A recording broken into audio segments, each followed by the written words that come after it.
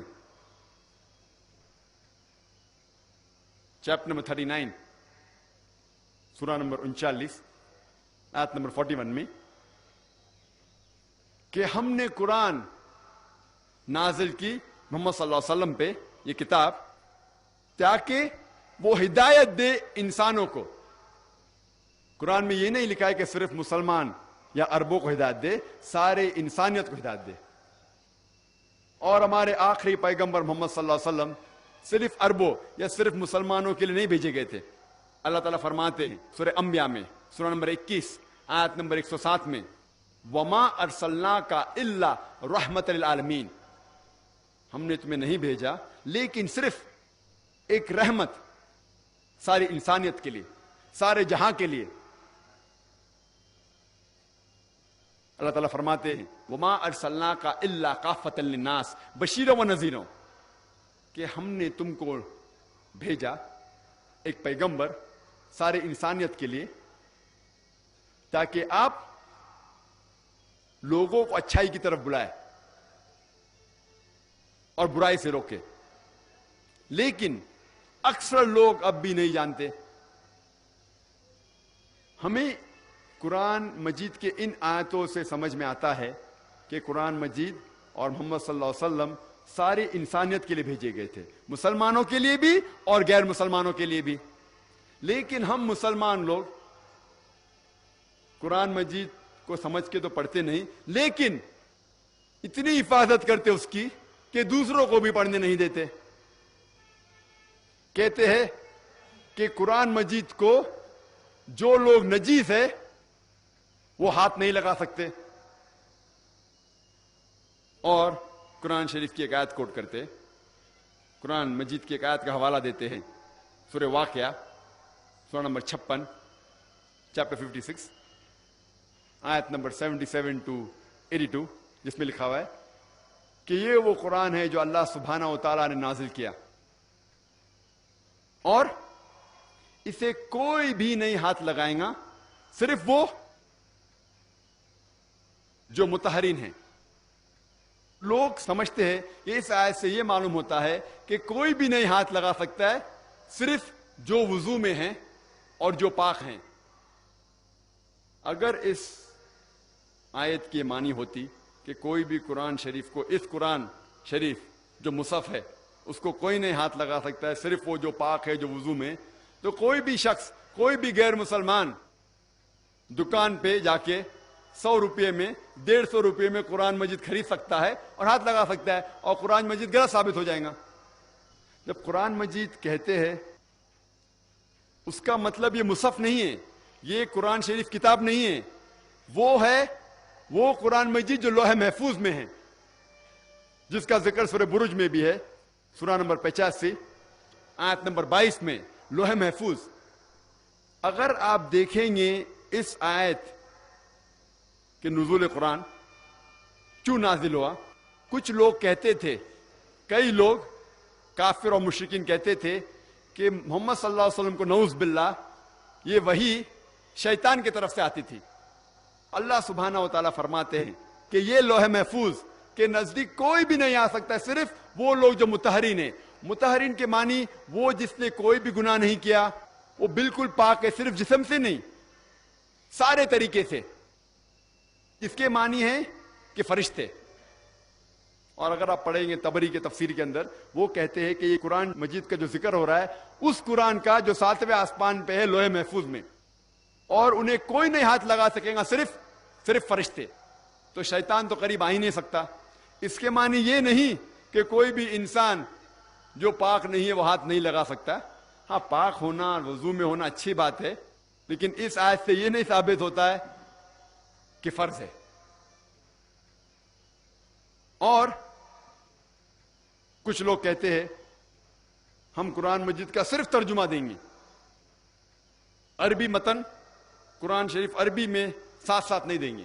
اگر کوئی صرف ترجمہ بھی دینا چاہتا ہے مجھے کوئی اعتراض نہیں، لیکن میں خصوصاً جب میں دیتا ہوں کوئی غیر مسلمان کو قرآن، ترجمے کے ساتھ عربی متن عربی قرآن بھی دیتا ہوں، کیونکہ ترجمے میں کوئی بھی غلطی اگر ہو، اور ترجمے تو انسان کرتے ہیں، غلطی تو کانا کا کریں گے ہی. اگر کوئی ترجمے میں غلطی ہوں گی تو وہ اللہ سبحانہ و تعالیٰ کی طرف سے نہیں ہے، وہ انسان کی طرف سے ہے. اسی لیے میں خود ترجمے کے ساتھ عربی بھی دینا پسند کرتا ہوں، کیونکہ مثال کے طور پہ اکثر آپ اگر پڑھیں گے سورہ لقمان کی آخری آیت، سورہ لقمان سورہ نمبر 31 آیت نمبر 34 میں ذکر کرتا ہے اللہ تعالیٰ کہ اللہ کے علاوہ کوئی بھی نہیں جانتا کہ ماں کے پیٹ کے اندر جو بچہ ہے وہ کیسا ہوگا. اگر آپ اردو ترجمہ پڑھیں گے، اکثر اردو ترجمے میں لکھا ہوا ہے کہ کوئی بھی نہیں جانتا کہ ماں کے پیٹ کے اندر جو بچے کا جنس ہے وہ لڑکا ہے کہ لڑکی ہے، کوئی نہیں جانتا، صرف اللہ تعالیٰ جانتے ہیں. اور اگر کوئی غیر مسلمان پڑھیں گا، کیا قرآن شریف میں اللہ تعالیٰ فرماتے ہیں کہ اللہ کے علاوہ کوئی بھی نہیں جانتا ماں کے پیٹ کے اندر لڑکا ہے کہ لڑکی ہے. اور اگر وہ ذرا بھی سائنس کے بارے میں جانتا ہے وہ کہیں گا یہ غلط ہے، کیونکہ آج سائنس ایڈوانس ہو چکی ہے. الٹراسونوگرافی، ایمنیوسینٹس کے ذریعے آسانی سے ہمیں پتا چل سکتا ہے کہ ماں کے پیٹ کے اندر لڑکا ہے لڑکی ہے. اگر آپ عربی پڑھیں گے اس کے اندر لفظ جنس ہے ہی نہیں، اس میں صرف یہ لکھا ہوا ہے کہ کوئی بھی نہیں جانتا، صرف کوئی بھی نہیں جانتا ماں کے پیٹ کے اندر بچہ کیسا ہوگا، صرف اللہ تعالیٰ کے علاوہ. کیسا ہوگا کے معنی وہ ماں کے پیٹ کے باہر نکلنے کے بعد اچھا ہوگا یا برا ہوگا، معاشرے کے لیے فائدے مند ہوگا یا نقصان دار، وہ آخرت میں جنت جائے گا یا جہنم جائے گا، کوئی بھی نہیں جانتا. اور سارے ڈاکٹر سارے مشین بھی اکٹھا کریں گے تو کوئی بھی یہ نہیں کہہ سکے گا کہ وہ لڑکا وہ بچہ جنت میں جائیں گا جہنم میں جائیں گا. تو اس میں غلطی ہے ترجمے کرنے والے کی. تو اسی لیے میں خصوصاً چاہتا ہوں کہ جب بھی ترجمہ دے غیر مسلمان کو تو عربی کے ساتھ دے، تو ہم کہہ سکتے ہیں کہ عربی کے اندر یہ غلطی نہیں ہے، یہ ترجمہ کرنے والے کی غلطی ہے. اور جو لوگ کہتے ہیں کہ اگر آپ عربی قرآن غیر مسلمان کو دیں گے اور آپ کو سزا ملیں گی، تو میں کہتا ہوں کوئی حرج نہیں. اگر اللہ تعالیٰ مجھے ذمہ دار ٹھہرائیں گے عربی قرآن کوئی غیر مسلمان کو دینے کے لیے، تو میں میرے آخری رسول محمد صلی اللہ علیہ وسلم کے ساتھ ہوں گا. کیونکہ محمد صلی اللہ علیہ وسلم کی سیرت سے میں یہ معلوم ہوتا ہے کہ محمد صلی اللہ علیہ وسلم نے غیر مسلمان بادشاہوں کو خط لکھوائے. صحابہ سے کہا کہ خط لکھو، اور اس خط میں قرآن کے آیت بھی لکھوائے. کئی بادشاہوں کو لکھا، یمن کے بادشاہ، مصر کے بادشاہ، ایمپر ہرکولس، کئی بادشاہوں کو لکھا کہ آپ اسلام قبول کرو. اور اس خط کے اندر صحاباؤں کے ذریعے قرآن کی آیت بھی لکھی، اور کئی بادشاہوں نے الحمدللہ اسلام قبول کیا. کئی بادشاہوں نے خط کو پھاڑ دیا اور پیر کے نیچے مسئلہ. ایسا ایک خط موجود ہے کوپٹا کی میوزیم میں، جس کے اندر اللہ کے رسول سورہ عمران سورہ نمبر 3 آیت نمبر 64 لکھواتے ہیں، جس میں ذکر ہے کل یا اہل کتاب، کہو اہل کتاب سے